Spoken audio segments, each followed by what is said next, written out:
অসুস্থ হলেই বোঝা যায় সুস্থতা কত বড় নিয়ামত। আমার ছোট ভাই অসুস্থ থাকার কারণে আমাকে প্রায় সময়ই মেডিকেলে যেতে হয়, হসপিটালে দৌড়াদৌড়ি করতে হয়। সেটা নিয়ে আজকে থাকবে সম্পূর্ণ ভিডিও।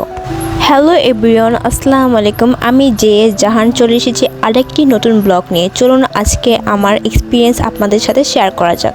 আজকে আমি, আমার ভাই আর আমার কাজিন মিলে যাচ্ছিলাম হসপিটালে। মেইনলি আমার ছোট ভাই অসুস্থ 3 বছর যাবৎ। তার শুরু থেকেই আমরা বঙ্গবন্ধু শেখ মুজিবুর হসপিটাল, পিজি, যেটা আমরা পিজি বলে জানি, পিজিতেই আমি দেখাইতেছিলাম। অনেক টেস্টের পর যখন রোগ ধরা পড়ে তখন আমরা খুবই হতাশ হয়ে গেছিলাম। কিন্তু তারপর না, অ্যাকচুয়ালি এটা হয়েছে যে তার মানে এই না যে সে সেরে উঠতে পারবে না, কিন্তু আমার ভাই সে তো হাল ছেড়ে দেয়। তার এখন খেলাধুলার সময়, খেলাধুলা করবে, হাসবে, খেলবে, কিন্তু তা না। একটা সময় ছিল যে সব সময় শুধু খেলাধুলা করতো, পড়াশোনা অনেক বেশি ব্যস্ত ছিল, কিন্তু এখন আর সেটা করে না। বলতে গেলে এখন গড়কনো হয়ে গেছে, একটা কোণায় চুপ করে বসে থাকবে আর সব কিছু নিজের মতো করে সবসময় ফোন চালায়। মানে ইন্টারনেটে এখন যা সব কিছু পাওয়া যায়, আর বাইরে যাওয়ার প্রয়োজন হয় না। আর যদিও আগে এটা ছিল না, এখন আস্তে আস্তে আরও বেশি অ্যাডিক্টেড হয়ে যেতেছে। এই জিনিসটা নিয়ে আমরা খুবই টেনশনে আছি যে কি করব। তারপর এখানে হঠাৎ করে তার ব্যথা বেড়ে যায় এবং যে প্রেসক্রিপশন ওষুধ খেয়ে ঠিক ছিল সেটাও হারিয়ে ফেলছে। তার জন্যই আজকে মেইনলি আমাদেরকে হসপিটালে যেতে হইতেছে। আর এই জায়গায় কতগুলো লোক বসেছিল আর কয়েকটা স্যালাইন ঝুলানো ছিল। আমরা বলতেছিলাম এগুলো কি আসলে স্যালাইন নাকি পানি ঝুলায় বসে আছে, এটা নিয়ে আমরা অনেক বেশি হাসাহাসি করতেছিলাম। আর অবশেষে আমরা হসপিটালে চলে আসি। হসপিটালে দেখতেই পারতেছেন লম্বা এক লাইন।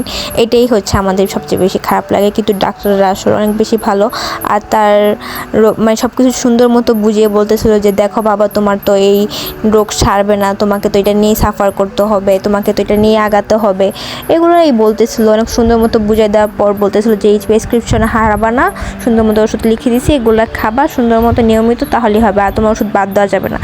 তারপর এখানে আমি বুঝাই বলতেছিলাম আর বলতেছিলাম যে ঠিক মতো সব কিছু করলে তুমি ভালো হয়ে যাবা, ভালো থাকবা, কিন্তু তুমি তো কোনো কিছু না করে হচ্ছে আগেই হাল ছেড়ে দাও যে না আমি আর পারবো না, করবো না, বসে থাকলে কি আর দিন কাটবে। তারপর এখানে হচ্ছে এই ফটোগ্রাফারটা ছবি তুলতেছিল, এটা নিয়ে আমরা মজা করতেছিলাম, বলতেছিলাম মামা একটু দাঁড়ান, আমি একটু ভিডিও করে নিই, তারপর ভিডিও করে তারপর চলে আসি। আর এই জায়গাটা আমার কাছে অনেক বেশি ভালো লাগে, দেখতেই পারতেছেন কত সুন্দর। এই জায়গায় এস্থেটিক কিছু ছবি তুললে অনেক ভালো হবে। আমি বলতেছিলাম যে আরেকদিন আমি এখানে আসবো শাড়ি পরে ছবি তুলতে। আমার ভাই বলে তুমি তো আসো ভিডিও আর ছবি নিয়ে, সবসময় ভিডিও আর ছবি। কি আর করবো, আমার কাছে না অ্যাকচুয়ালি ছবি, ভিডিও, সুন্দর সুন্দর মোমেন্টগুলো ধারণ করতে অনেক বেশি ভালো লাগে। আমি চাই যে আরও এই থেকে ভালো এবং বেটার কিছু আপনাদেরকে দিতে।